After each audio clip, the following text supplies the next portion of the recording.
જય શ્રી કૃષ્ણ મિત્રો, કેમ છો બધા? મજામાં હશો? કેમ કે હવે ગરમી ઓછી થઈ ગઈ છે ને વરસાદ ચાલુ થયા છે તો સારું લાગતું હશે, બધાને ઠંડક મળતી હશે, પશુ પક્ષી પ્રાણી માણસો બધાને પણ. તો સારું છે અત્યારે વાતાવરણ ઠંડુ. આજે હું એક વસ્તુ લઈને આવી છું, એક વાત લઈને આવી છું. હું એક આંગણવાડી વર્કર છું અને આંગણવાડી વર્કર તરીકે મારી જે ફરજો છે, મારી કામગીરી છે, મારું જે કામ છે ને જે બધું છે એ બધું વાત જ એ છે કે દરેક બહેનો, ગુજરાતની કહો કે ઓલ ઇન્ડિયાની કહો, દરેક બહેનો કામ કરે જ છે. ઓનલાઈન અને ઓફલાઈન બધા જ કામ કરે છે, બધી જ બહેનો કામ કરે છે. તો સરકાર કેમ આટલી બધી નિર્દય થઈ ગઈ છે? આખી દુનિયાનું કામ અમે કરીએ છીએ, ઓનલાઈન ઓફલાઈન. 25 થી 30 તો અમે રજિસ્ટર લખીએ છીએ, 10 તો અમારા મોબાઈલમાં એપ્લિકેશન છે. હવે આમાં આંગણવાડી વર્કરમાં ઓછી ભણેલી બહેનો પણ છે.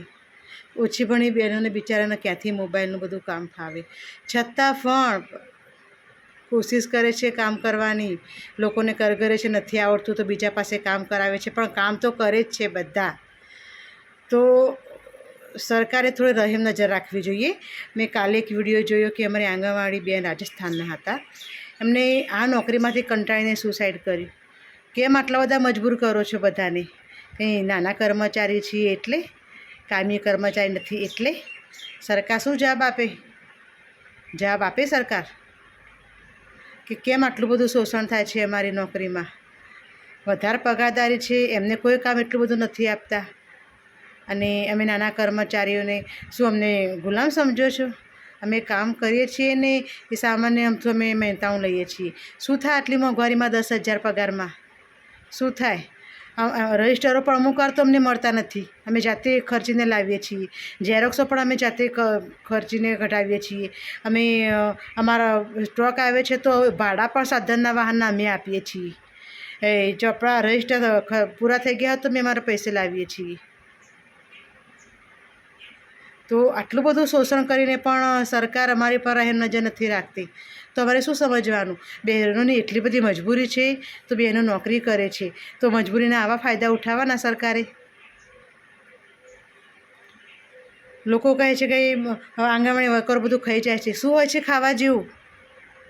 ચોખા નથી બાળ્યા, લોટ નથી બાળ્યો, તેલ નથી બાળ્યું. બહેનો એટલી બધી પણ ગરીબ નથી કે આંગણવાડીના બાળકોનું બધું ખાઈ જાય. અને જ્યાં ખાતા હોય ત્યાં સમજાવો ને, પણ ત્યાં ચેકિંગનું કંઈ કરો, બહેનોને સમજાવો કે બેન આ વસ્તુ ખોટી છે. પછી ઈમાનદારીથી નોકરી કરે છે, જે ખરેખર ટાઈમ સાચવે છે, જે ખરેખર બાળકોને જમાડે છે, જે ખરેખર નિસ્વાર્થ ભાવે નોકરી કરે છે, એમનું તો થોડું વિચારો. હા, 100માં એકાદું કદાચ એવું હોય કે બધું બધી રીતે કમ્પ્લીટ ના પણ હોય, અને ના પણ હોય તો એને પાછળ એની કોઈ મજબૂરી હોય. કદાચ એને ઘર પરિવાર નહીં ચાલતું હોય એનાથી 10,000 પગારમાં, કે 500-500 હેલ્પર બેનનો પગાર છે. શું આવે 500-500માં? 1,000 રૂપિયાનો ખાલી ગેસનો બાટલો છે, 2,000નો તેલનો ડબ્બો છે, બાળકોને ભણાવવાનું ક્યાંથી પરવડે કોઈને પણ. છતાં પણ બેનો નોકરી કરે છે, કેમ કે મજબૂરી છે, અમુકની મજબૂરી છે. કોઈ શોખના નોકરી નથી કરતા હોતા, થોડી મજબૂરી હોય છે બધાની.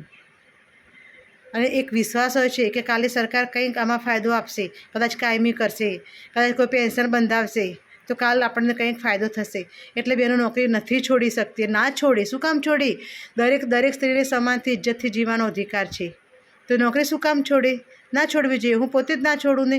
હું પોતે ગમે તેવી સદ્ધર હોય તો પણ, ગમે તેવી પૈસાવાળી હોય કે ગમે તેવી કમ્પ્લીટ હોય બધી રીતે, પરિવારથી બધી રીતે, છતાં પણ નોકરી હું ના છોડું. કેમ કે મહિલા સશક્તિકરણની વાતો કરે છે સરકાર. તો મહિલા સશક્તિકરણ માટે સરકાર તો પછી કંઈક પગલાં ભરવા પડે ને સારા બહેનો માટે. મારી બહેનો કરીને બહેનોને માથે તો ચડાવે છે, પછી પાડતા પણ વિચાર નથી કરતી સરકાર. હેઠા પણ એટલા પાડે છે. તો થોડો ઘણો વિચાર કરો મારી બહેનોનો. જ્યાં ધરવો છો ત્યાં ધરવો જ છો, અને જ્યાં કંઈ નથી ત્યાં કંઈ જ નથી. બહેનોને મજબૂરી થોડી તો સમજો. કેટલા બધા કામ કરે છે બેન, ઓનલાઈન ઓફલાઈન. બાળકોને રમાડવાના, ભણાવવાના, જમાડવાના. 500-500 પગારમાં શું થાય કે 10,000 પગારમાં પણ શું થાય? કોઈ બેન બિચારી વિધવા છે, ત્યક્તા છે, એના માથે એને પરિવારની જવાબદારી છે, એના બાળકોની જવાબદારી છે, સામાજિક જવાબદારી છે. ક્યાંથી આટલા પગારમાં પૂરું કરે? બહેનો સુસાઇડ કરે છે. બહેનો નોકરી છોડી દેશે, બહેનો રડે છે, બહેનો બીમાર પડે છે. વિચારો જરા થોડું તો પણ બહેનો માટે વિચારો કે આ બધું ના થવું જોઈએ ખરેખર. એ પણ આપણા દેશમાં ગુજરાત સરકાર પણ નથી કંઈ વિચારતી, કે ના ભારત સરકાર નથી કંઈ, ના કેન્દ્ર સરકાર નથી કંઈ કરી શકતી. સરકાર ધારે કરે બહેનો માટે, અને બહેનો માટે તો મોટી મોટી વાતો કરે છે સરકાર. તો કંઈ કરી બતાવે ને. બહેનો તો કામ કરે જ છે ને. બહેનો કામ ના કરતી હોય ત્યાં જઈને કહો, બેન તમે કામ નથી કરતા, તમે આ કામ પૂરું નથી કર્યું, તમારી આ ભૂલ છે તે કહો ને. એની પણ બધી કંઈક મજબૂરી હોઈ શકે. આટલા ઓછા પગારમાં આટલી બધી વેઠો કરવાની, આટલી ગુલામી કરવાની. ગુલામ જ બનાવી દીધા છે ને અમને તો. ગુલામ જ બનાવી દીધા છે. બહેનો સુસાઇડ કરે થોડું ચાલે યાર. એટલો બધો શું મજબૂર કરી નાખો બધા. અધિકારીઓના ઉપરથી ટોર્ચરિંગ આવે છે. તમે આ કામ નથી કરતા, વચ્ચે BLOનું કામ આપ્યું. BLOનું કામ અમારે કરવાનું આવતું જ નથી. અને એટલું બધું BLOનું કામ ને બધા કામ કરાવવા હોય આરોગ્યના ને બધા જ, તો પછી એમને એવો પગાર ભરી આપો ને. એવા પૈસા અમને આપો. નથી પગાર વધારવા, કામ વધારવું છે. શું આંગણવાડી બહેનો સસ્તી ભાડી ગયા છે બધા? કંઈ બહેનો કંઈ બોલતી નથી એટલે આવું ના ચાલે. એ ગુજરાત સરકારે ખરેખર અમારા પ્રત્યે એમને એ રહેમ નજર રાખવી જોઈએ, અને અમારા વિશે કંઈક સારું વિચારવું જોઈએ. મારું એવું માનવું છે. કેમ કે હું આજે આ ટૉપિક પર બોલું છું, બધી બહેનો વતી બોલું છું. કેમ કે કોઈ સાહસ ના કરે આવું બોલવાનું, અને બોલવું જરૂરી છે. હું તો અવાજ ઉઠાવું જ છું ખોટા પ્રત્યે. અને હું નોકરીમાંથી હાલ ઘરે બેસી જાઉં ને તો લગભગ મારે જેવી બહેનો બધી ના હોય અવાજ ઉઠાવવાવાળીને સાચું કહેનારી. ટોર્ચરિંગ બંધ કરાવો સરકાર, કામ બધા ઓછા કરાવો અને પગાર વધારો. પગાર વધારશો તો અમારે કામ તો કરવાના જ છે. કોઈ બેન કામ કરે તો ના પાડતી જ નથી. મોબાઈલ પણ નવા નથી આપ્યા. અમારા ખુદના મોબાઈલમાં અમે કામ કરીએ છીએ, અને ખુદના મોબાઈલમાં રિચાર્જ કરાવીએ છીએ મહિનામાં 2 સિમમાં. કંઈ અમારે કંઈ જાડ નથી પૈસાના. તો બસ ગમે ત્યાં ખર્ચા કરીએ. 10,000 પગાર તો નામનો છે કહેવાનો. હાથમાં 5,000 પણ ના આવે ને તો સારું છે. એટલા બધા ખર્ચા કરીએ છીએ અમે. ટાઈમસર ના મસાલા બિલો, ટાઈમસરના મકાન ભાડા, ના ટાઈમસર કન્ટિન્યુઅન્સીના બિલો. ખબર નહીં સરકાર અમને શું સમજી બેઠી છે. અમે કંઈક એવા પગલાં નથી ભરતા એટલે સરકાર વિરુદ્ધમાં. બધી બહેનો એકતા કરીને હમણાં હાલ આંગણવાડી ICDS બધું બંધ કરી દે ને તો ખબર પડી જાય કે કેવા કામ થાય છે બધા. હું પણ વધારે જ ભણેલી છું. હું પણ BA MA છું, છતાં પણ આ જોબ કરું છું. અને મને કદાચ બધું આવડે. મારી ઓછી ભણેલી બહેનો છે પણ આમાં એમને ના પણ આવડે. તો હોય એટલા કામ બધા ના થોપી દેવાના હોય સરકારે અમારી પર, ખાસ કરીને ICDS યોજનાએ અધિકારીઓએ. તો બધી બહેનો વચ્ચે આજે હું કંઈક કહેવા માટે આવી છું. સત્ય જ કહું છું, ક્યાં ખોટું કહું છું. આજે મને મન થયું કહેવાનું કે લાવ કંઈક સત્ય કહું ICDS યોજના વિશે. બિચારી બહેનો કરણી આશાથી આમાં નોકરી કરે છે. કાલે પ્રમોશન મળે, કાલે કંઈક પેન્શન બંધાય, કાલે કંઈક એવું કંઈક આપણને કાયમી કરે. કેટલી બધી આશાઓ સાથે બહેનો નોકરી કરે છે. અને એની પેલી કહેવત છે ને કે કોળિયો નથી ઘડાતો કે નથી થૂકાતો. બહેનોની પરિસ્થિતિ આજની તારીખમાં આવી જ છે. બહેનો બિચારી નથી છોડી શકતી. મજબૂરીને મારી નોકરી કરે જાય છે. પૈસાની દરેકને જરૂર હોય આજના જમાનામાં, આજની મોંઘવારીમાં, આજના સમયમાં. તો લોકો એવું કહે છે કે રાજીનામા આપી દો. શું કામ?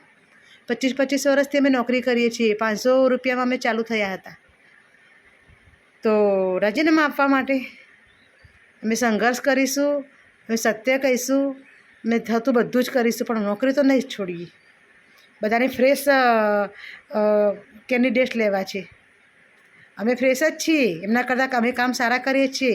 અત્યારે નવી ભરતીની બહેનો આવે છે ને એમના કરતાં અમે કામ સારા કરીએ છીએ. સુપરવાઇઝર બેન કરતાં પણ અમે કામ સારા કરીએ છીએ. ઓનલાઈન અને ઓફલાઈન એમના કરતાં અમારું મગજ સારું દોડે છે. તો અમારા કામ સારા જ છે. શું કામ રાજીનામા આપી? ફ્રેશ લેવા છે. ફ્રેશ બહેનો ફ્રેશ કંઈ આ વેઠો ગુલામી નહીં કરે. 20-25 હજાર પગારવાળા હોય ને એ પણ આ ગુલામી ના કરે. અમે 10,000માં કરીએ છીએ. તો થોડી સરકાર દયા કરો બહેનો પર. બહેનો સુસાઇડની હદ સુધી જાય એ બહુ સરસજનક વાત છે આજની તારીખમાં. મારી બહેનો કરીને માથે ચડાવે છે અને પછી જેઠી પાડે છે બહેનોને, કામ બધા બતાવીને, વધારાના કામ થોપીને. આરોગ્યનું કામ હોય, પંચાયતનું કામ હોય, બિલનું કામ હોય, અમે કરવા માટે બંધાયેલા છીએ? હેરાન થઈ જાય છે બિચારી બહેનો. નોકરી છોડી દે. શું કામ છોડવી છે નોકરી? નહીં છોડવાની, બિંદાસ નોકરી કરવાની અને સામે પડીને કરવાની છે નોકરી. પછી કે બહેનો ખોટું કરે છે. શું કામ ના કરે ખોટું? તમે ખોટું કરવા મજબૂર કરો છે સરકારને, અધિકારીઓ, તો બહેનો ખોટું કરે જ, કરશે જ, મજબૂરીમાં કરે છે. કોઈને શોખ થતો નથી આટલા ઓછા પગારમાં કંઈક ખોટું કરવાનો. પગાર વધારો, બહેનોને શાંતિ નોકરી કરવાનો, કામ ઓછા કરાવો, તો બહેનો બધી શાંતિથી વ્યવસ્થિત રીતે બિચારી ખુશી ખુશી નોકરી કરે.